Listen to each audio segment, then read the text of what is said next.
The 1970s. The coming of the 70s saw the end of the hippie dream.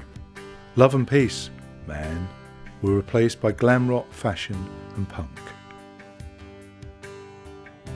Student revolution and Ban the Bomb were overtaken by the Irish Troubles and terror on the airlines. 1970, the Beatles split up. Jimmy, Janis and Jim all died within a year. Anger and violence at the Isle of Wight festival seemed to ring the death knell for the new age of Aquarius. And Edward Heath and the Conservatives won the general election. John Lennon sang Imagine, and we saw the jumbo jet fly. Apollo 13 was rescued from the moon, and Top of the Pops was the spirit in the sky. Pelé in Brazil won a great World Cup in Mexico, but at home an ugly Chelsea-Leeds United Cup final ushered in 2 decades of football hooliganism. Crossroads, the Wombles, and a bridge over troubled water. The 1970s saw the passing of many an icon of a bygone age. Agatha Christie and Chairman Mao, de Gaulle, Khrushchev and Franco, Monty, Groucho and Satchmo, Sid James, Coco Chanel, Charlie and Bing, the Duke, LBJ and the death of the King. 1971, Margaret Thatcher, Milk Snatcher, Rolls-Royce into liquidation, Clockwork Orange, Jesus Christ Superstar, the end of old money and decimalisation. 1972, Bloody Sunday in Ireland, napalm in Vietnam and Olympic massacre at Munich.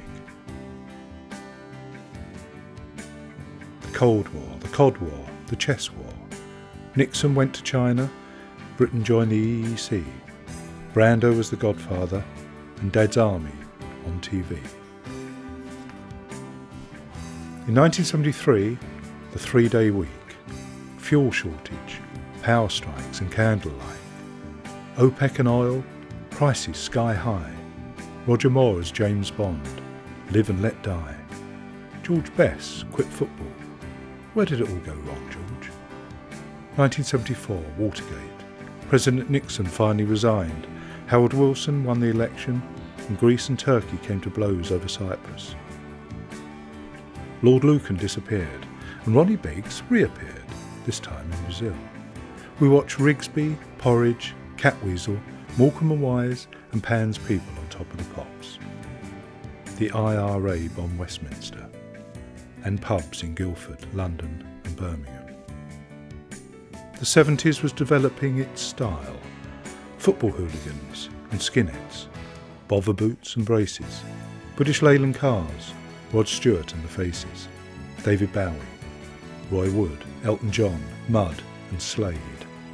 Then disco exploded with its outrageous fashions of wide collars and platform shoes, Saturday Night Fever, the Bee Gees and ABBA. Prawn Cocktail, Matthias Rosé, Blue Nun and Hirondelle. We took party sevens to parties and splashed on Brute or Charlie in an avocado bathroom suite. In 1975, the Vietnam War ended on an embassy rooftop in Saigon, but the horror continued with Pol Pot and the Khmer Rouge in Cambodia. There was a referendum and we voted to stay in the European community, much to the dismay of a certain Basil Fawlty, who had just opened a hotel. The Queen sang Bohemian Rhapsody, and Ali and Fraser had a thriller in Manila. It was the heyday of Welsh rugby. Arthur Ashe won Wimbledon. Clive Lloyd's West Indies won the first Cricket World Cup, and streaking became a national sport. Oh, and apparently George Davis was innocent.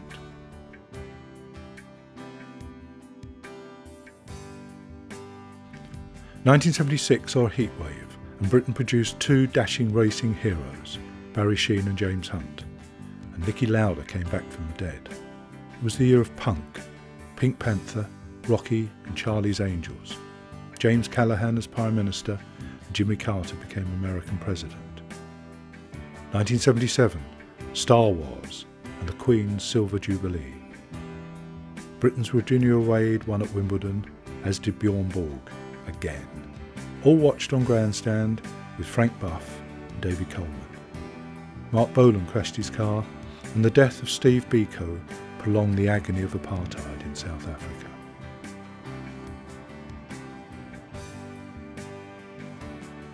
(1978). Egypt and Israel still in pursuit of peace. Amoko Cadiz, oil slicks, VHS and Greenpeace. The first test tube baby, a new pope at the second attempt, a second godfather, Dallas and JR and the village people at the YMCA, IRA, UDA, PLO, Black September, Bader-Meinhof, Red Brigade and the Bass group ETA. Terrorism on the streets in the 1970s.